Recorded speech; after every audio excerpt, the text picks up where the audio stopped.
جب پہلے پناہ دینے والے کی یہ حالت ہو تو آپ خود بتائیے اب کون سفیر حسین کو پناہ دینے کی جرأت رکھ سکتا ہے سوائے جو ایمان اور یقین کے درجہ بالا پر فائز ہوں۔ تاریخ نے یہاں لکھا کہ خاتون اپنے بیٹے کے انتظار میں دروازے پر کھڑی تھی۔ ابتدا میں وہ عالم نہیں تھی، اب اس کیس سے اسے معلوم نہیں تھا، علم نہیں تھا، لیکن بعد میں جو اس نے قدم اٹھایا وہ علم اور آگاہی اور شعور کے ساتھ۔ اس نے جو پانی دیا وہ ایک عام انسان کی خدمت کر کے دیا، کیونکہ ایک شخص آیا جو کہ سفیر حسین ہے اور کہا کہ خاتون مجھے پانی دو، مجھے سیراب کرو، میں پیاسا ہوں۔ جناب توعا پانی لاتی ہیں، پھر دوبارہ توعا گھر سے باہر نکلتی ہے، دیکھتی ہے بیٹا ابھی تک آیا نہیں، تو کیا دیکھا کہ وہ شخص ابھی تک کھڑا ہے۔ کہا اے شخص تجھے سیراب کر لیا، اب مناسب نہیں اس طرح کسی کے گھر کے دروازے پر تو یوں کھڑا ہو، تو چلا جا اپنے گھر جا۔ جب توعا نے اس انداز سے کہا تو وہاں جناب مسلم مجبور ہوئے اور آپ نے کہا کہ میں مسافر ہوں، میرا کوئی گھر نہیں، کوئی آشنا نہیں، کوئی جاننے والا نہیں، اب یہاں کوئی دوست بھی نہیں رہا، میں در حقیقت امام حسین کا سفیر ہوں۔ یہ جب سنا توعا نے تو فوراً، شاید میں کہوں گی کہ یقیناً سجدہ شکرانہ توعا نے بجا لایا کہ خدا نے یہ توفیق دی، اللہ کرے ہمیں بھی ایسی توفیقات ملے، اور یہ توفیقات بھی مفت میں نہیں ملتی۔ یہ توعا کے گھر میں آنا اور خدا نے جو اس طرح سے انتظام کیا کہ وہ کھڑی تھی باہر اور مسلم نے ان سے پانی مانگا اور پھر پناہ لینے کی درخواست کی کہ مجھے پناہ دو، پناہ دینے کی، تو یہ بھی ایک بہت بڑی توفیق ہے جو کہ توعا کو مل رہی ہے، اور توعا خوشی خوشی استقبال کرتی ہے اور اپنے گھر کا بہترین جو ہے وہ حصہ، کمرہ اور بہترین وسائل اور جو بہترین اس کے پاس فیسلٹیز تھی سب کے سب سفیر امام کے لیے آمادہ اور تیار کرتی ہے، اور بہت خوش ہے لیکن ساتھ ساتھ پریشان بھی ہے۔ پریشان کس بات سے؟ اب آپ کو میں یہ بتاؤں گی کہ یہ توعا کون تھی۔ توعا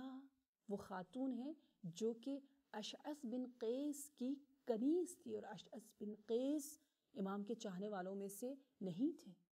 اور انہیں کہا گیا تھا وہ منافقین میں سے۔ تو اس اعتبار سے آپ دیکھیں کہ اس کا بیٹا، توعا کا بیٹا بلال بھی ابن زیاد کے دوستوں میں سے تھا۔ اس اعتبار سے توعا حالات سے خوب باخبر تھی، کیونکہ اس کے گھر والے سیاست میں ڈائریکٹلی انوالو تھے، توعا سب کچھ جانتی تھی۔ ایسے دشمن کا گویا گھر تھا، لیکن اس کے باوجود توعا نے یہ قدم اٹھایا اور جو ہے وہ سفیر امام کو اپنے گھر میں پناہ دی۔ لیکن افسوس کہ جب اس کا بیٹا آیا اور بیٹا اس بات سے آگاہ ہوا کہ یہاں مسجد کوفہ میں اعلان ہوا تھا کہ نماز عشاء کے لیے سب جمع ہوں، جو نہیں آئے گا اس کا خون رائے گاہ ہے، ابن زیاد کی جانب سے اعلان ہو رہا ہے۔ مسجد لوگوں سے بھر گئی، ابن زیاد نے خطبہ دیا اور کہا جس کے گھر میں مسلم ہو اس کی جان، مال، خون سب کچھ مباح ہے، اور جو اس کو پکڑ کر لے آئے مسلم کی دیت اس کو دی جائے گی اور بہت انعام دیا جائے گا۔ یہ اعلان سن کر بلال، توعا کا فرزند ہے، اپنے گھر آ رہا تھا اور اس لالچ میں ہے، انعام کی لالچ میں ہے، اور خوف کی وجہ سے سب کو مال کی بھی لالچ تھی اور جان و مال کا خوف بھی تھا، اس لیے اپنا ایمان اکثر لوگ کھول چکے تھے۔ ایسے حالات میں اب آپ دیکھیں نا کہ توعا، سخت اقتصادی حالات، آپ کو معلوم ہے اس زمانے میں فقر و فاقہ بہت عام، لوگ جو ہے وہ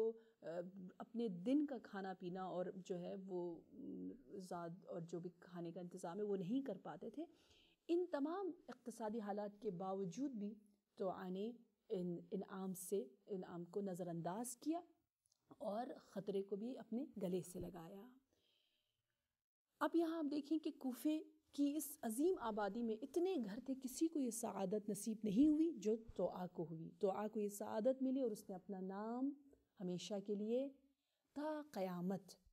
امام کے مدافعین میں سے ثبت کروا دیا۔ پروردگار عالم ہمیں بھی واقعاً یہ توفیق دے۔ معلوم نہیں کہ خدا ہمیں کب ٹیسٹ کر رہا ہے، کب کہاں پر ہمیں چیلنج کر رہا ہے، کیسے ہم سے کوئی کام لینا چاہتا ہے اور ہم اس امتحان میں پاس ہو رہے ہیں یا نہیں ہو رہے ہیں۔ آپ سے وعدہ کیا تھا کہ ہم ان خواتین کربلا، یعنی خواتین کربلا سے مراد جن کا قیام کربلا میں نقش ہے، کردار ہے، کوئی رول ہے، وہ بھی بہت مہم رول، ان کا ذکر کر رہے ہیں جن کے گھر والے ان سے فکری اور عقیدتی اعتبار سے ہم آہنگ نہیں تھے۔ تو سب سے پہلے آپ کو بہترین میزبان سفیر حسین کا ذکر کیا۔ دوسرا نام جو آج میں آپ کے سامنے بیان کرنا چاہوں گی وہ دیلم کے متعلق ہے۔ دیلم جو کہ زہیر بن قین کی زوجہ ہے، دیلم بنت عامر۔ میں ان کو ٹائٹل دوں گی، لقب دوں گی، ایک دور اندیش اور آگاہ اور شجاع خاتون کا۔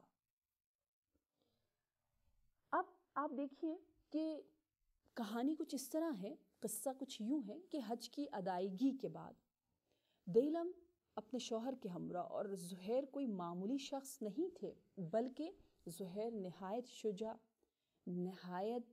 شریف، نہایت اپنے قبیلے کے سردار اور بہت خوشنام معروف ایک شخصیت، لیکن افسوس کہ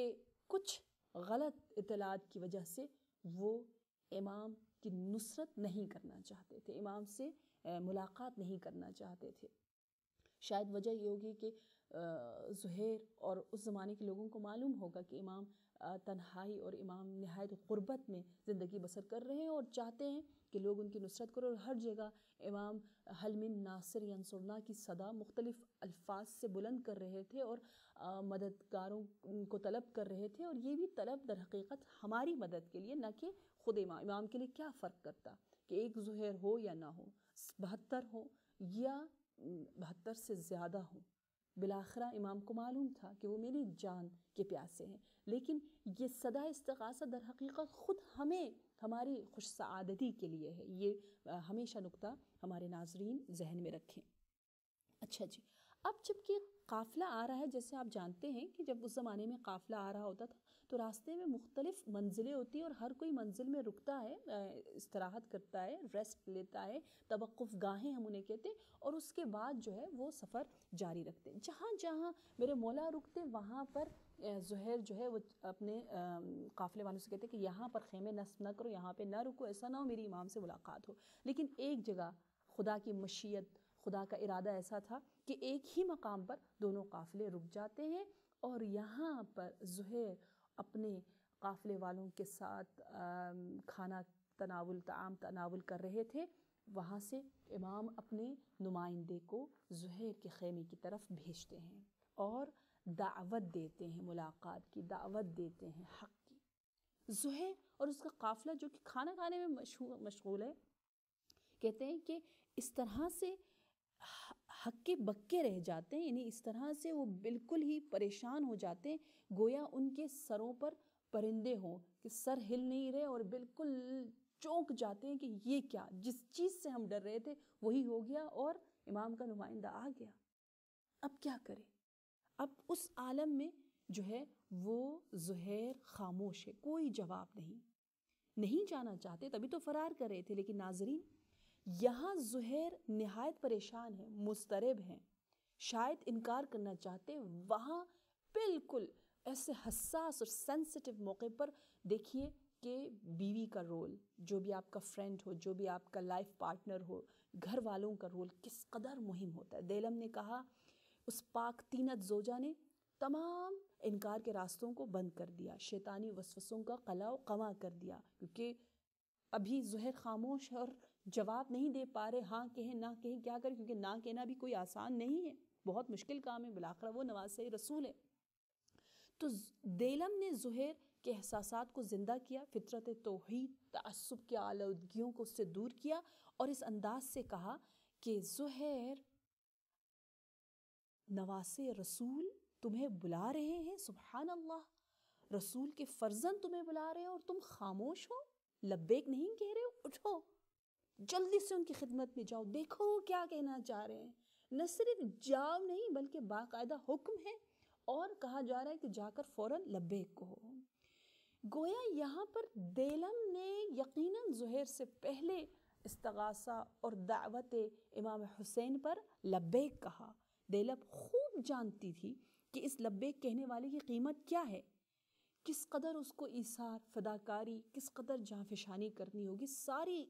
تمام حالات سے زینب باخبر ہے۔ اس کے باوجود لبیک کہہ رہی ہے، اور لبیک کہتے ہوئے نہ صرف خود کہا بلکہ ایسی زوجہ ہے کہ واقعاً خدا کرے ہمیں ایسے ہی لائف پارٹنر ملے، بیوی یا شوہر، کہ جس کے بارے میں جیسے امام علی سے